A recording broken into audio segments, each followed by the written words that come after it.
Mesdames, Messieurs, merci beaucoup d'être dans ce débriefing, un débriefing 100% journaliste. Débriefing étant aussi une émission d'opinion, de confession et de découverte, c'est selon. Ce débriefing qui reçoit deux confrères journalistes, deux confrères de renom. On aime les suivre à la télé, dans les débats houleux et journaliste patriote. C'est ce qui est écrit sur ma fiche. En fait, c'est comme ça qu'il a voulu qu'on le présente. Journaliste patriote, directeur général de GSR Congo TV, président de la structure GSR Congo étudiant en droit. Charles Kankou Moïla, merci beaucoup d'être avec nous. Merci beaucoup, Madame Amir. Alors, quand vous dites journaliste patriote, c'est quoi? Bon, le journaliste patriote, c'est celui-là qui ne peut pour aucune raison au monde trahir le pays, s'associer avec les agresseurs de sa patrie pour verser le sang, pour piller les richesses du pays. C'est celui-là qui ne peut jamais servir les intérêts étrangers contre son pays. Voilà les journalistes patriotes. Qui n'est pas journaliste patriote, d'après vous? Bon, tous ceux-là qui sont trop sympathiques, par exemple, envers les ennemis du pays, les agresseurs du pays, les pilleurs du pays, tous ceux-là qui peuvent désinformer même l'opinion au profit, l'opinion nationale congolaise au profit de l'ennemi. Ceux-là, ils peuvent être journalistes, sauf patriotes. Hein? Vous avez qui en tête, là? Vous avez des noms? Je n'aime pas citer les noms des gens pour les citer, mais ceux qui nous suivent en ce moment ici, ils peuvent se faire leur petite idée sur ceux-là qui, pour des intérêts X ou Y, acceptent de servir l'ennemi qui agresse le pays. Quand on apprend le journalisme à l'école, on n'a pas de catégorie de journaliste. Hein. On est juste journaliste. Oui, bien sûr que oui. On n'a pas ce qui s'appelle journaliste patriote, journaliste, je sais pas, engagé, journaliste... absolument. Je suis d'accord avec vous. Les profs nous disent on est journaliste, point barre. Ah oui, mais il peut y avoir des journalistes qui travaillent contre les intérêts de leur pays. Il est journaliste, mais il travaille par exemple contre les intérêts de sa mère patrie. Celui-là n'est pas journaliste patriote. Allez, on ne va pas tourner autour du pot. Les amis qui étaient à la rencontre de Nairobi, convoqués par Joseph Kabila, pour vous, ils sont quoi? Bon, moi je n'aimerais pas citer les noms des gens, mais je pense que lorsqu'un journaliste... Moi, j'ai cité aucun nom non plus, j'ai juste posé cette question. Les journalistes qui ont couvert... J'ai très bien compris la question. Oui, qui ont couvert la rencontre de Nairobi, pour vous, ils sont quoi? J'ai très bien compris la question. Les journalistes qui ont couvert les conclaves de Nairobi, en toute indépendance et toute objectivité, mais ils ont fait leur travail. Mais ceux-là qui ont couvert ces travaux de Nairobi et qui ont cherché à manipuler l'opinion pour les intérêts des agresseurs, là, ça pose problème. Ah oui. Alors, l'autre confrère journaliste qui devait être avec nous, c'est Pius Ngoy Romain Roland. Je lis ce qui a été mis à ma disposition comme présentation par lui-même. Je n'ai rien changé pour pas qu'on soit fâché. Alors, lui, c'est écrit journaliste professionnel, analyste politique spécialisé dans les questions parlementaires, ancien assistant parlementaire de la première législature de la Troisième République, actuellement membre de la cellule de communication de Marie-Olive Lembe Kabila, étudiant en dernière année de licence droit. Il est en route, il est un tout petit peu retardé en raison des embouteillages donc sur la route Matadi qui mène vers l'avenue Konkolo où se trouve B1 Télévision.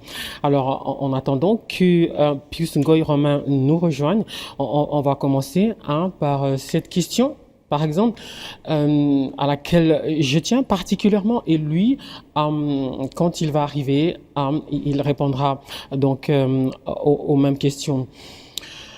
Quand les autorités du pays se déploient pour condamner le Rwanda comme agresseur de la RDC, est-ce que vous vous sentez concerné ou pas? Bon, la guerre d'agression que nous connaissons aujourd'hui dans la partie est de notre pays est une question qui concerne tous les Congolais, qu'ils soient du nord, du sud, de l'est ou de l'ouest. Donc les Congolais sont effectivement touchés, ils sont dépités de voir ce qui se passe aujourd'hui dans cette partie du pays.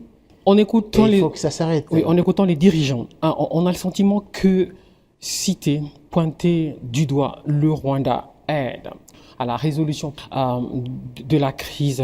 Et aujourd'hui, le débat fait rage sur les alliés de Joseph Kabila, par exemple, qu'on accuse de ne pas suffisamment désigner le Rwanda comme un pays agresseur. Et dans la foulée, cette dépêche qui vient de nous tomber, un arrêté du ministre de l'Intérieur qui suspend après le PPRD.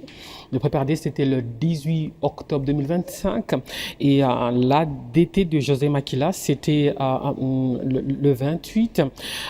Donc hier, si je ne me trompe pas, et je vais lire ce qui est repris dans l'arrêté. Vous permettez, j'ai demandé qu'on m'imprime ça, mais ce n'est pas encore arrivé. Du coup, vous permettez que je le fasse dans mon téléphone. Qu'est-ce que ça dit? Une seconde, j'y suis. Alors, le fait pour M. José Makila Soumanda et son parti politique ADT de rallier M. Joseph Kabila Kabange dans sa philosophie d'agression et de nature à porter atteinte à l'unité du pays, à l'intégrité du territoire, à l'ordre institutionnel démocratique et à la souveraineté de l'État fait totalement contraire aux objectifs et aux missions d'un parti politique. Votre réaction? Bon, il est quand même grave, je dirais révoltant de voir certains compatriotes, même ceux-là qui ont occupé des grandes responsabilités dans ce pays, se montrer par moments trop sympathiques envers l'agresseur, ou complaisant, ou même complice. En quoi faisant? Complaisant, complice, en quoi faisant exactement? Lorsque un Congolais, responsable politique soit-il, trouve quand même des mots, des constructions intellectuelles pour justifier l'agression en se rabattant sur les causes endogènes de ce que nous connaissons aujourd'hui à l'est du pays, au moment où nous avons les troupes étrangères, les troupes du Rwanda, sur les sols congolais, ça pose énormément de problèmes. Ça pose énormément de problèmes. Une armée étrangère qui entre dans votre pays, qui tue vos compatriotes et qui y a toujours mené une guerre de prédation depuis maintenant 30 ans, lorsqu'on va, certains compatriotes, avoir du mal, ne fût-ce que par principe, par probité morale et intellectuelle, de désigner l'agresseur, lequel est condamné par le monde entier. Je peux exagérer un peu, mais lorsque je parle du monde entier, je fais allusion notamment au Conseil de sécurité de l'ONU. Tout à fait. Alors, Par la résolution à 2773, par exemple. Voilà. Alors, vous permettez qu'on dise bienvenue à Pius Roland qui vient d'arriver. On a dû commencer l'émission sans vous. On avait peur d'être pris par le temps et de ne pas terminer un peu plus tôt. Et donc, merci beaucoup d'être avec nous. Je vais lire ce que vous avez mis à ma disposition pour vous présenter. Journaliste professionnel, analyste politique spécialisé dans les questions parlementaires. Quand vous insistez sur professionnel, journaliste professionnel, ça veut dire quoi? Oui, puisque je détiens ma carte professionnelle de l'UNPC, puisqu'il y a journalistes et journalistes, il y a même des chroniqueurs, même des caméramens, même les youtubeurs qui n'ont jamais fait les études de communication ni des journalistes, qui s'autoproclament déjà journalistes.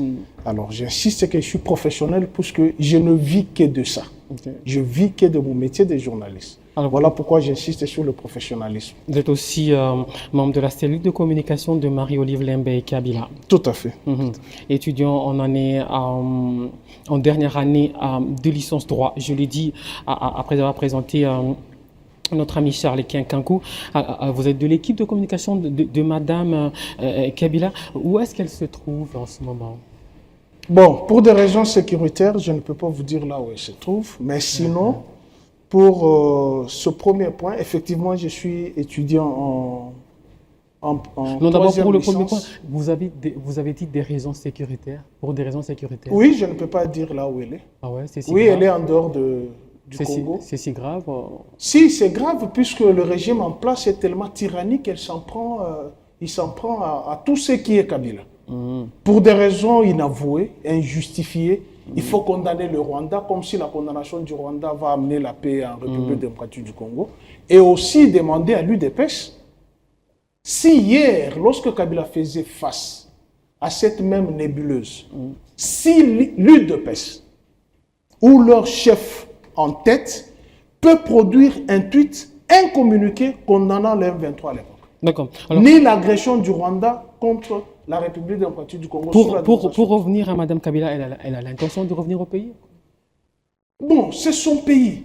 Si les conditions sont propices, pourquoi elle ne peut pas revenir? Puisqu'elle a été ici plusieurs fois pendant que son mari se trouvait en Afrique du Sud pour préparer sa thèse de doctorat en relations internationales. Elle était ici. Et lorsqu'elle était ici, elle a été attaquée à son domicile. Les gens ont été arrêtés, on les a emmenés devant la justice. Il y a ceux qui ont été condamnés, qui ne sont plus en prison, notamment leur chef de milice. Et il y a ceux qui ont été libérés, mais les agressions existent, on en a entendu. Augustin Kaboya en a parlé, d'ailleurs moi je l'avais porté plainte sur la 4e rue, sans issue. Vous avez porté plainte contre qui? Contre Augustin Kaboya. Il avait dit qu'il va distribuer les armes aux Congolais pour préserver leur pouvoir. Or, ne peut détenir les armes que les forces armées de la République démocratique du Congo et la police nationale congolaise. Et Fils Moukoko, qui est DGDA, je ne sais pas dans quelle entreprise, avait réédité le même exploit. Il a dit, cette fois-ci, nous allons nous attaquer à Kingakati. Il y a eu des menaces verbales et des menaces. Moi, j'ai fait la prison. Il est là, c'est mon confrère, il ne peut pas me détenir. Je souffre des séquelles de la prison jusqu'à présent. J'ai fait la prison, puisque on ne peut pas dire les contraires de ce que pense l'UDPS. Vous dites le contraire de ce que pense l'UDPS, vous êtes Rwandais.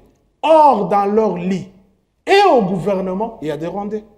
Qui est Rwandais au gouvernement? Si, Guissaro est Rwandais, c'est le fils de Barthélemy Guissaro. Si. Monsieur Pio. Si, c'est le fils de Barthélemy Guissaro qui te dit ses origines. Voilà. Oui. Il est qui, son père? Son père, c'est un ancien dignitaire rwandais qui était dans l'administration de Mobutu. Et c'est lui qui aurait créé même la tribu Banyamulenge qui n'existait pas. Il existe les Tutsis congolais, mais n'existe pas la tribu Banyamulenge. Et c'est lui qui était le créateur. Alors, on va un tout petit peu équilibrer. Il a parlé, Charles Kinkankou, au début, avant que vous n'arriviez. Je repose la même question.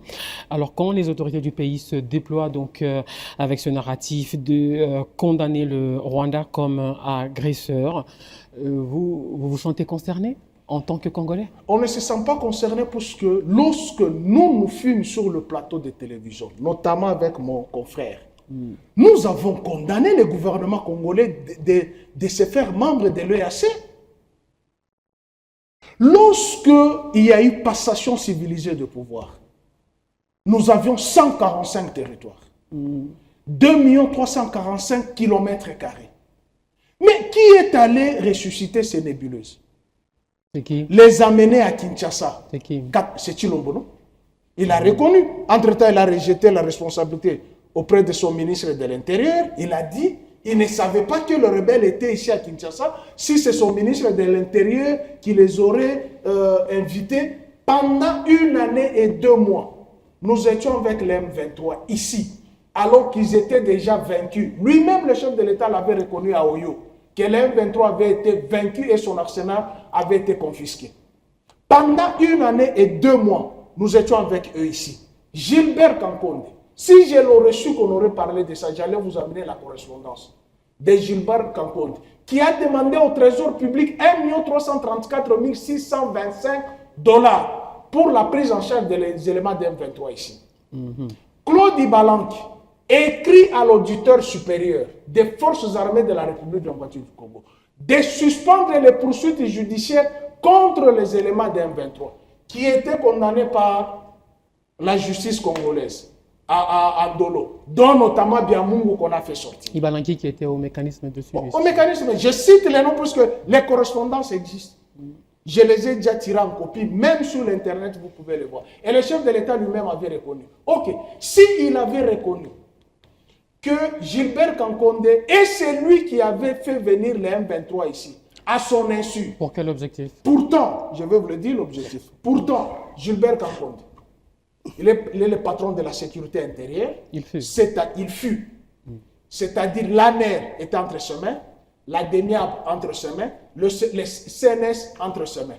Comment le chef de l'État ne peut pas savoir que son ministre de l'Intérieur, par surcroît membre de l'UDPS, et d'un même espace géographique, ait appelé les M23 à Kinshasa pendant 1 année et 2 mois? Le chef de l'État ne le sait pas. Quelle est la conséquence juridique de cette personne qui a fait venir les M23 ici à Kinshasa? Aucune. Nous avons dit aux mêmes partenaires, n'allez pas à l'EAC, allez à la SADC. Non, désormais, nous aurons un seul pays. Ça ne sert à rien de vous disputer les portions de terre. Ça, c'est le chef de l'État qui l'a dit. Et lorsqu'il est allé à l'Est, il a signé le contrat avec Kigali. Vous ont-ils déjà montré le contrat qu'ils ont signé avec Kigali? Quel contrat? Oui, ils ont cédé lors de Sakima. Ils ont donné les portions de terre pour qu'on y construise quelques villas à l'est du pays. Vous n'avez pas entendu? Charles Kankou, vous étiez au courant? Vous étiez au courant de ce contrat? Il a fini de parler? Oui, en rebondissant sur ce qu'il a dit, vous étiez au courant? Je ne sais pas s'il a fini de parler parce que il a évoqué plusieurs points. Je vais revenir sur ça. D'abord, sur ces contrats auxquels il fait allusion. Donc, je ne peux pas répondre comme ça parce qu'il a évoqué plusieurs points. J'aimerais qu'il termine pour que j'aie le temps nécessaire afin de... D'accord, moi je voulais juste que vous rebondissiez sur... Non, je ne peux pas répondre comme ça. D'accord, ok. Autant pour moi. Ok, je peux terminer. Ok. Et on nous amène, lorsqu'ils étaient dans ce deal, Bisselele l'a dit, ils sont allés vers Kagame puisqu'il avait un carnet d'adresses. Nous avons les minéraux, lui, il a l'échiquier international. Bisselele l'a dit. Et qui était Bisselele? Proche collaborateur du chef de l'État, qui était à la présidence de la République. Bibomba l'a réitéré. Il a dit la même chose. Mais lorsque ça capotait entre les deux, en dehors de ça, à la mort de Mouzé, Kagame n'est jamais venu ici. S'il y a eu continuité des services publics de l'État et que nous étions en froid avec le Rwanda, mais avant sa mort, Delphin Kaimbi a fait un rapport contre Vincent Karega, qui est mon voisin à moi. À Kasumbalé, ça. Okay. Vincent Karega était au numéro 69 et 59. Chez nous, au numéro 60, et c'est son père qui était notre médecin directeur. Mais nous étions dans la rue ici contre cette alliance. On nous a gazés. Mais Delphin Kaimbi a fait un rapport contre l'ambassadeur rwandais, qui venait d'être chassé de l'Afrique du Sud pour ses activités nuisibles contre les opposants rwandais. Et lorsqu'il est arrivé ici, ces gens ici ne nous ont pas écoutés. Ils ont dit que c'était la diplomatie agissante. Nous les avons dit, on ne peut pas aller dans une communauté où la plupart des présidents de la République sont les anciens seigneurs de guerre. Je veux te citer un à un. Un, Sud-Soudan, ancien seigneur de guerre. Yoweri Kaguta, ancien seigneur de guerre. Paul Kagame, ancien seigneur de guerre. Et celui qui était au Burundi, ancien seigneur de guerre, excepté la Tanzanie et le Kenya. Et tout ce pays parlait que l'anglais. Excepté le Burundi. Mais comment vous allez vous en sortir dans cette nébuleuse? Ok. Et lorsque nous les avons tirés les oreilles, nous avons fait face à une tyrannie. On nous a traités de Rwandais, puisque nous étions contre eux. Mais non, ça capote entre eux. Les deux frères, puisque Paul Kagame était même ici au stade des martyrs, Yonani, Oboyaka, je présume il était là, aux obsèques d'Étienne Tshisekedi. Kagame était ici. On s'est moqué de nous. Mais tout en oubliant tous les massacres que Kagame a commis à l'est de la République, eux l'ont accueilli en prince ici. Et lorsque c'est la capote entre les deux, ils commencent à demander aux opposants de condamner le Rwanda, alors qu'eux ont dit sur certains médias qu'il suffit d'une moindre escarmouche. Je demande aux deux chambres de me donner l'autorisation d'attaquer le Rwanda. Mais vous allez dernièrement ici, vous dites non, moi je n'ai jamais agressé les Rwandais. Mais vous demandez aux opposants d'attaquer le Rwanda. Est-ce que vous trouvez que le raisonnement est logique? Tu te dis non, je n'ai jamais affiché une attitude belliqueuse contre le Rwanda. Mais vous demandez à l'opposition congolaise d'attaquer celui que vous avez tendu la main. Pius Romain, Oui. il s'agit ici au nom de l'unité et de la paix, de regarder dans la même direction et de dire stop à celui qui nous agresse. Est-ce que ça c'est possible ou pas? L'opposition ne gère pas. L'opposition, c'est une antichambre du pouvoir. L'opposition, c'est une antichambre du pouvoir. L'opposition avait tiré déjà la sonnette d'alarme. N'allez pas là-bas. Même quand la nation est en danger. La nation n'est pas en danger, c'est le gouvernement qui est en danger contre la République. Quelle nation qui est en danger? Qui est allé provoquer le Rwanda? Est-ce que c'est l'opposition qui est allée provoquer le Rwanda? Quand Mbosso au Parlement dit quitter les groupes armés, il s'adressait à qui? Ok, c'est une question générique. En ce moment, le Rwanda agresse le Congo ou pas? Le Rwanda n'agresse pas le Congo. Ce sont des deux amis qui ne s'entendent pas sur leur deal. Mais si le Rwanda agressait le Congo, pourquoi le gouvernement congolais n'arrive pas à avoir la résolution comme Joseph Kabila l'avait eu? La résolution 2773. C'est pas ça la résolution 2777. 73. 73, non, c'est pas ça. Il y a déjà un précédent, l'accord d'Addis Abeba, qui a mis le Rwanda, l'Ouganda, le Burundi, tous les agresseurs, y compris les groupes armés, dehors. Pourquoi il ne va pas redynamiser cet accord de Nairobi? Alors, je relis ce texte, un bout de texte de la résolution 2773, où le Conseil de sécurité condamne l'offensive menée par le M23 avec le soutien de la force de défense rwandaise et exige leur retrait. Donc, le texte exige la cessation des hostilités, invite les parties à conclure un cessez-le-feu et appelle au retrait immédiat du M23 et de ses alliés rwandais. Quand vous dites que le Rwanda n'agresse pas le Congo, mais bon, est-ce qu'il peut répondre maintenant? Charles Kinkankou, il a dit pas mal de choses. Vous commencez par quoi?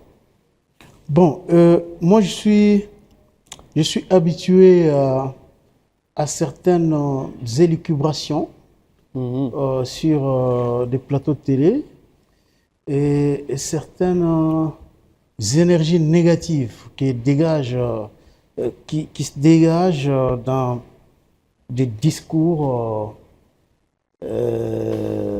par moments insupportables de certains de nos compatriotes.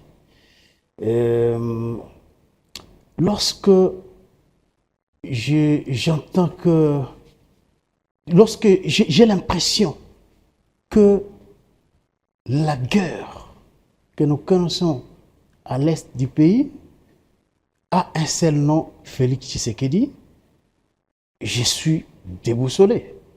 je suis ahuri parce que nous parlons d'une guerre qui a fait plus de 30 ans. Et cette guerre de Kabila père et fils, parce que vous savez qu'avant 97, hormis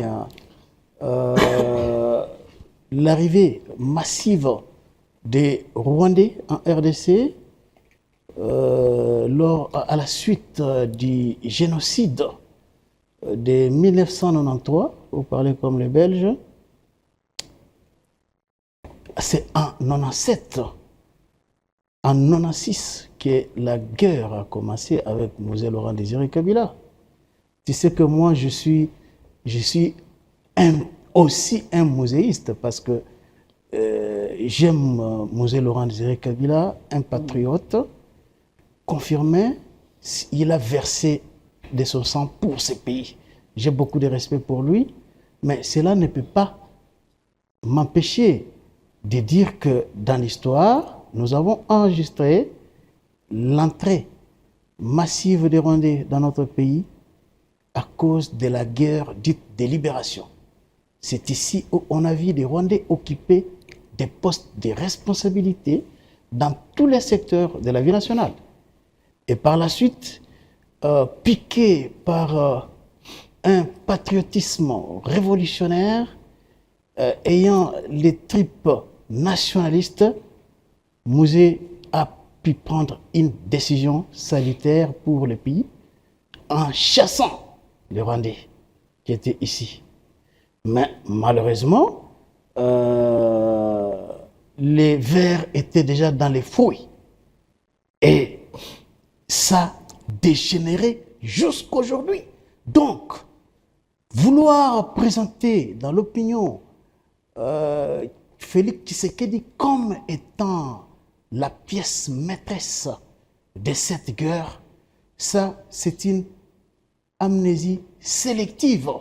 Parce que Pius Romain a parlé ici de la résurrection du M23 intervenu à l'avènement de Félix Tshisekedi au pouvoir, mais vous lui avez posé une bonne question à laquelle il n'a pas répondu. Laquelle, rappelez-moi. Quel était l'objectif de Tshisekedi de ressusciter les M23?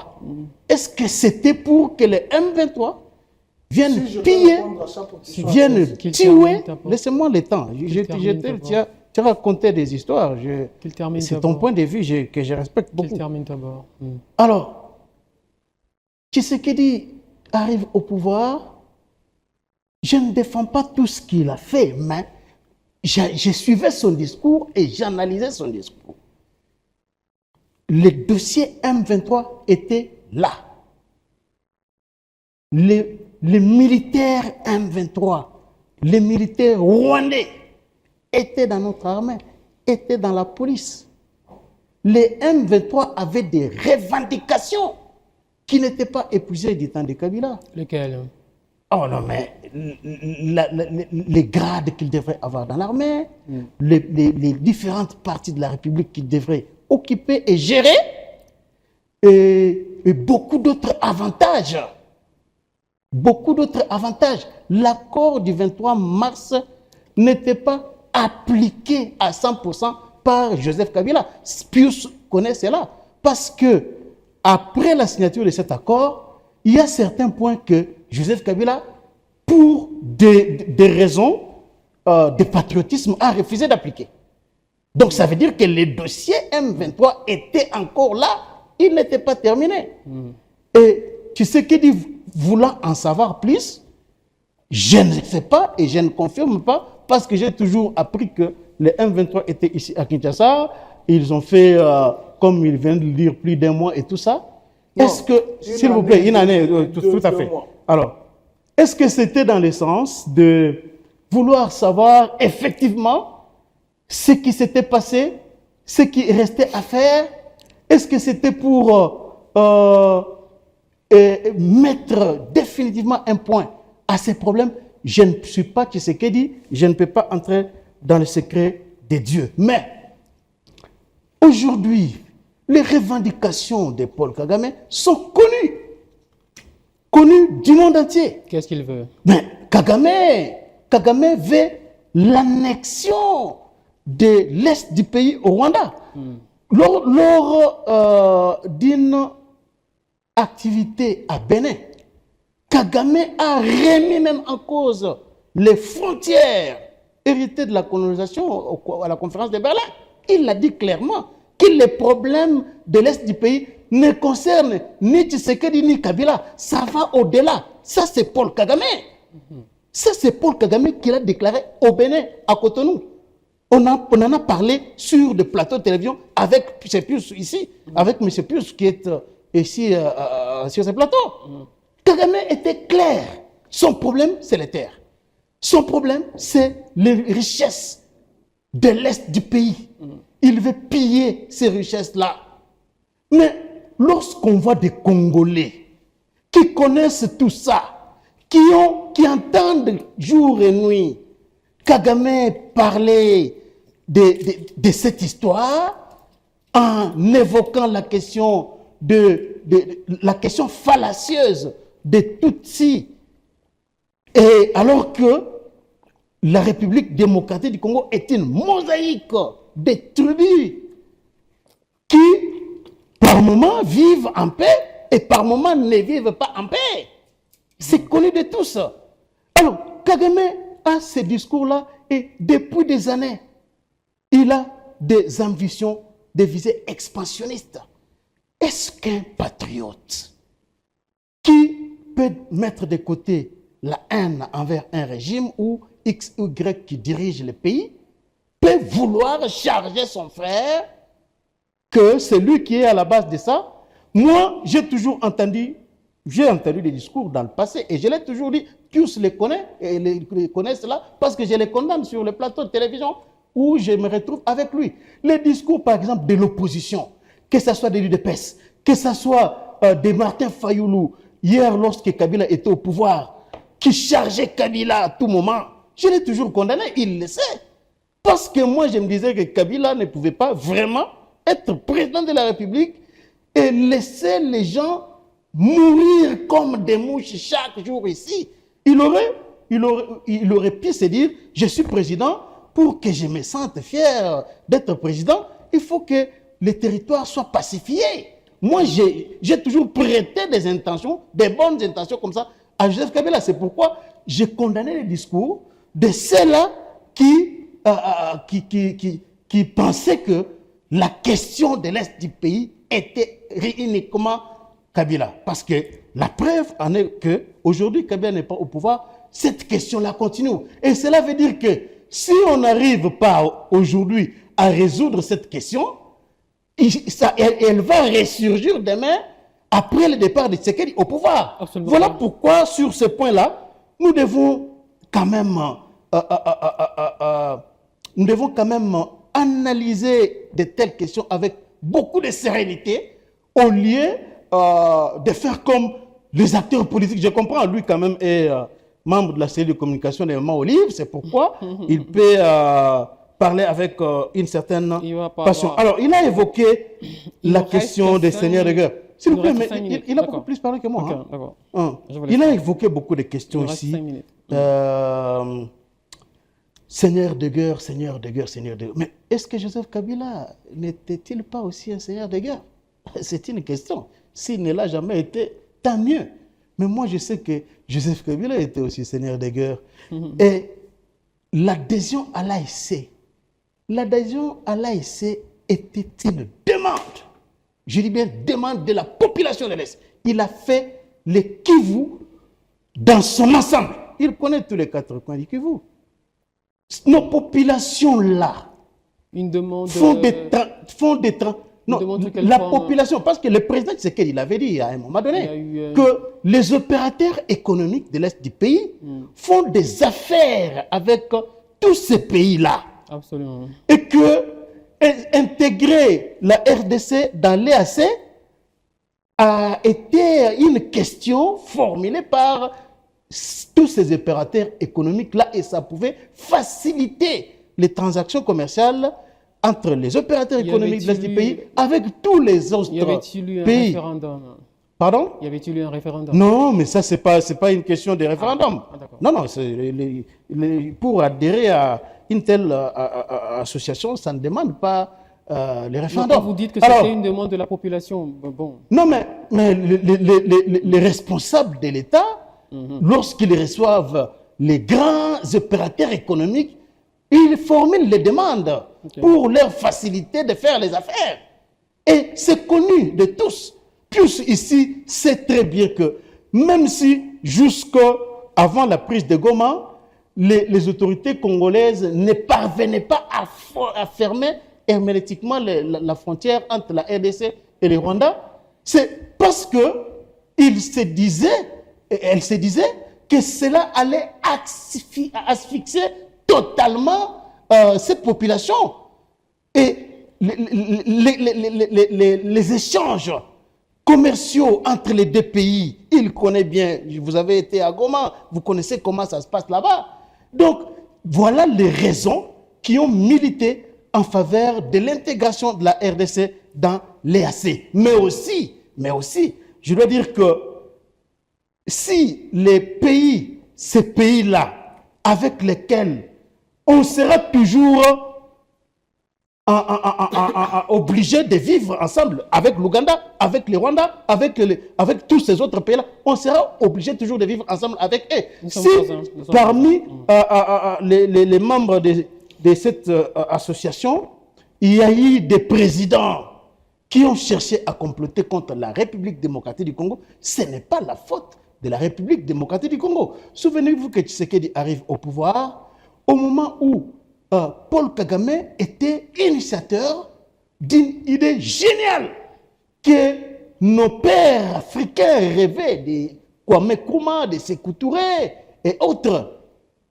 L'intégration économique de l'Afrique. La ZLECAf, c'est l'idée de Paul Kagame. Quel est le discours que Paul Kagame tenait à l'époque? C'était un discours de faire tomber les frontières pour qu'il y ait intégration économique. C'est ça le discours que prenait Kagame à l'époque. C'est ça le discours, parce qu'il était initiateur de la ZLECAf.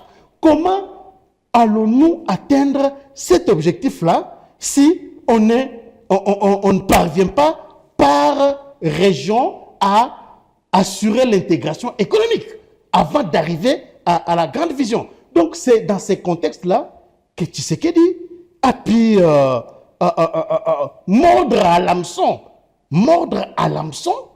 et en suivant un tel discours, et nous sommes allés à l'EAC. Donc je ne peux pas dire que c'est vraiment une faute que la RDC ait pris cette décision-là, parce que c'était la demande aussi des opérateurs économiques. Alors, Pius révoque en doute, refuse catégoriquement de dire que la RDC n'est pas agressée. Mais ça, c'est extrêmement grave. C'est indigne même par moment de partager des réflexions avec des compatriotes qui, aujourd'hui, malgré l'effusion de sang, à Goma, malgré la souffrance atroce de notre population qui, aujourd'hui, vit dans la brousse, dans des forêts, à cause des troupes rwandaises, à cause de certains Congolais complices qui se sont alliés à l'ennemi. Et les Nations Unies condamnent, intiment l'ordre au Rwanda de retirer ses troupes, parce que tous les rapports faisant foi, et voilà, un journaliste qui s'est dit fils du Congo, oui, il est fils du Congo, mais pour lui, il dit non, pas question, il n'y a pas une agression, une guerre d'agression. C'est extrêmement grave. Il nous reste 3 minutes. Alors, vous n'allez pas répondre parce que c'est vous qui avez parlé. 3 minutes pour la fin de l'émission? Oui, il nous reste 3 minutes, semble-t-il. Il y a eu le PPRD suspendu. La TD de José Makila, donc, et je vais lire les motifs évoqués dans cet arrêté du ministre de l'Intérieur.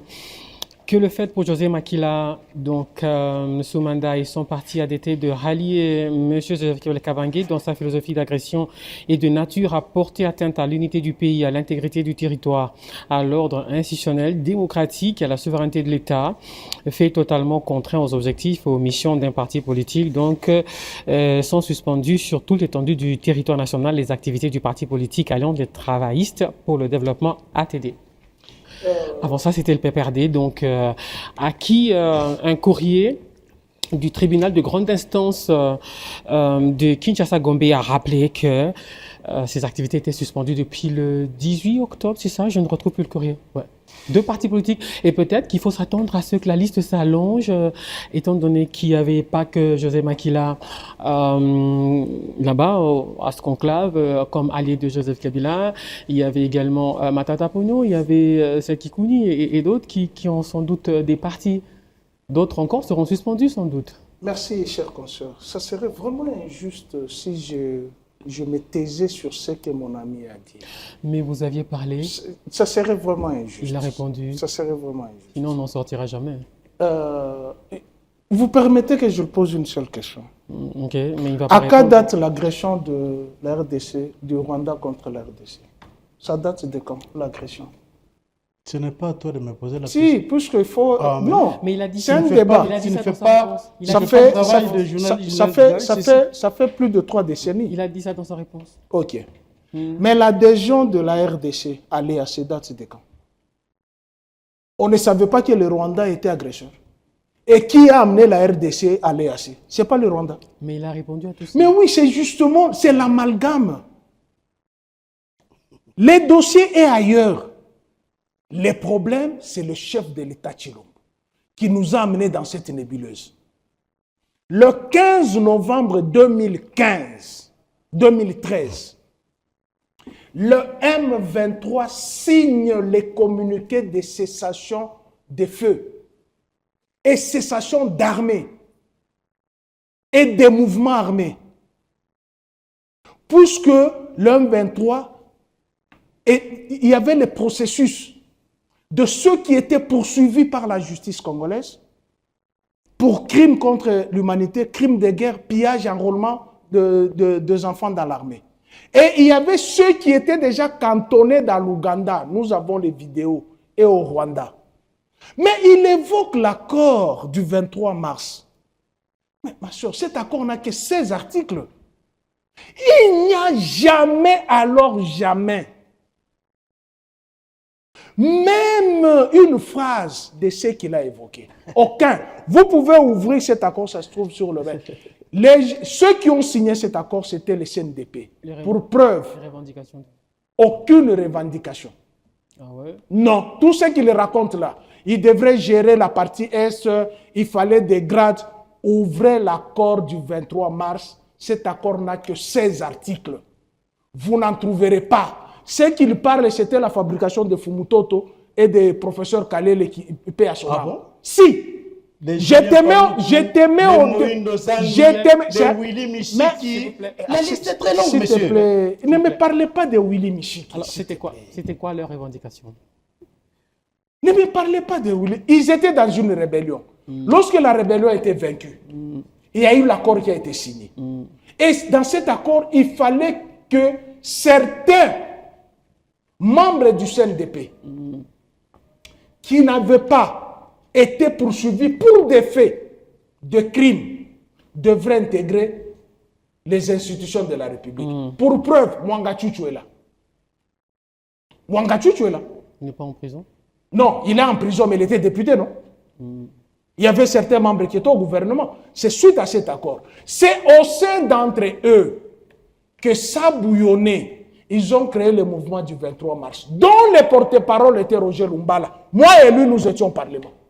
Il y a eu la commission parlementaire avec le gouvernement. Francine Mouyoumba est vivante. Alors, où voulez-vous en venir? Si je vais en venir pour détruire tout ce qu'il dit, le nœud du problème, c'est lui qui nous a amenés dans cette nébuleuse. C'est Félix Antoine Tshilombo. Qu'on ne parle pas des uns ou des autres. Il n'y a pas agression. S'il y avait agression, on ne pouvait pas aller à l'EAC. C'est les Rwandais qui nous agressent. Pourquoi ils sont allés à l'EAC où le Rwanda est membre? Est-ce que les anciens à l'époque, avant que nous soyons membres de l'EAC, il n'y avait pas de trafic économique à l'Est. Il n'y en avait pas. Et puis vous l'avez posé une très bonne question. À quel moment le peuple s'est exprimé pour demander à Tshilombo d'adhérer à l'EAC? Alors, les solutions, selon vous? Les solutions, il faut que Tshilombo quitte. Il doit démissionner. C'est lui qui nous met dans cette bouillabaisse. Pourquoi vous devrez avoir de l'eau dans la bouche? Le pays va très mal. Vous venez de me montrer la suspension de notre parti. C'est-à-dire les fils des anciens moboutistes veulent rééditer la dictature au pays. Le tribunal vient de faire montrer que le PPRD avait déjà été suspendu. Selon la loi sur l'opposition et sur les partis politiques, on n'a que 15 jours de suspension. Mais c'est depuis quel mois? Est-ce qu'il y a une décision du tribunal? Moi, je fais les droits. Mon mémoire est là. Vous n'êtes pas un peu vieux, non, pour aller étudier le droit? Non, je fais les droits. Nous lisons le texte. D'accord. Ils nous ont dit nous sommes dans un état de droit. La suspension des activités politiques, lesquelles? Puisqu'il n'y a que eux qui fait porter à Joseph Kabila la responsabilité d'un M23. Est-ce qu'à Nairobi, là-bas, vous avez vu Nanga, vous avez vu Bissim? Ou vous avez vu Makenga là-bas? Il n'y a que eux. Kabila est parti d'ici. Avec la chemise bleue, regardant la montre, bienvenue Liot était à ses côtés. Nous l'avons vu à l'aéroport, il est parti. Et comment Kabila est resté là-bas sans revenir ici? Ils ont commencé par s'attaquer à son petit frère. Ils ont commencé à s'attaquer à sa jeune sœur. Moi, je fais les cachots. Puisque ce jour-là, je suis allé couvrir le fait qu'on a ravi à Jeannette Kabila sa parcelle ici, à 80 jours. Avec tout ce que vous venez de dire, vous risquez de faire encore le cachot là. Le cachot par rapport à quoi? L'article 23 de la Constitution. Mais donc, si le chef de l'État n'est pas là, n'est pas dans cette histoire, du fait que le pays est dans ce qu'il est. Aujourd'hui, il a reconnu. Il a reconnu quoi? Il a reconnu que c'est l'opposition armée qui lui fait la guerre. Il a reconnu que c'est l'opposition armée. À la RTNC, selon l'accord de principe à Doha, il fallait se réserver de certains pics. Le langage condescendant vis-à-vis de tel ou tel. Maintenant, il négocie à Doha. Je prends seulement une forme et la logique tout à fait facile. Puisque nous qui avons fait de bonnes études, et je pense que Charles Kankou les a faites aussi, en logique, il y a ce qu'on appelle prémisse majeure conclusion. Le gouvernement de Kinshasa dit le M23, c'est Joseph Kabila. Et entre-temps, à Doha, le gouvernement négocie avec le M23. La conclusion, c'est laquelle? Donc, le gouvernement négocie avec Joseph Kabila. Mais, ici, il veut nous amener dans cette forme de musellement. Vous savez ce que nous avons connu dans les années 80, 90. On a terminé, vous avez beaucoup parlé. Hein. Je chute par là, de museler les partis politiques. Et nous allons dans ça. Quelle est cette activité subversive que le PPRD ou l'ADT de Makila José ou des autres partis exercent ici à Kinshasa alors que la guerre se trouve ailleurs? Charles Kankou, on a terminé. Une phrase, s'il vous plaît, pour conclure, parce qu'il y a un autre programme qui commence juste après ce débat. Bon, je crois que mettre les dossiers de l'insécurité, de la guerre, d'agression à l'est du pays sur la tête de Félix Tshisekedi, c'est faire preuve de mauvaise foi, de malhonnêteté intellectuelle. C'est faire preuve d'amnésie sélective. Parce qu'il y a les alliés qui demandent un dialogue, justement. Je l'ai dit ici que cette guerre n'a pas commencé aujourd'hui. Vous avez suivi les déclarations de Paul Kagame. Il ne tarit pas des discours. Hein. Il continue à expliquer pourquoi les troupes rwandaises sont sur les sols congolais. Paul Kagame est clair. Si Paul Kagame peut expliquer pourquoi il est en RDC pour protéger notamment les Tutsis, ça c'est le discours de Paul Kagame. Et que vous, sur ce plateau, vous entendiez un Congolais dire que si les Rwandais sont sur les sols congolais pour tuer les Congolais et pour piller les richesses du pays, c'est à cause de Tshisekedi qui a raison, qui a tort. Parce que Kagame, s'il vous plaît, parce que Paul Kagame explique pourquoi il a opté pour ce qu'il appelle les mesures défensives. Est-ce que sommes-nous vraiment patriotes? Est-ce que sommes-nous vraiment Congolais? Pouvons-nous être fiers de voir ces Congolais-là qui, malgré que Paul Kagame accepte qu'il est au Congo pour X ou Y raison, et disent non, monsieur Kagame, tu es en train de mentir, celui qui est à la base, c'est celui qui dirige. On va nous couper le micro. Ça, c'est énorme. On n'a plus le temps. Merci beaucoup, Charles Kinkankou. Moi, il a désolé de terminer ainsi. On avait largement débordé. Donc, Charles Kinkankou, moi, il a d'être venu. Pius Ngoy Romain, Roland, merci également d'être passé. Il faut que je retourne devant ma caméra. Alors, en rediffusion demain, jeudi, 11h, mardi, 22h également, et sur les réseaux sociaux, en streaming sur Beyond Télévision et sur mes réseaux sociaux sur Facebook, YouTube, X et TikTok, si je ne me trompe pas. On a le temps de terminer par un selfie ou pas? Il faut que je sois au milieu de vous. Hein. Puis se relancer, wa kangi bi en italien. Bon, pas qu'on a bien. Avec tout ce qu'il vient de dire. Non, mais il est dit partout où il passe, non? Vous serez aussi. C'est pas la Vous serez prêt à refaire la prison? Vous serez prêt à refaire la prison? Il dit les mêmes choses sur tous les plateaux, partout. On regarde, on regarde. On peut y aller pour le selfie, s'il vous plaît? On y va? Donc, il a toujours dit les mêmes choses. Donc, Merci c'est pas... beaucoup.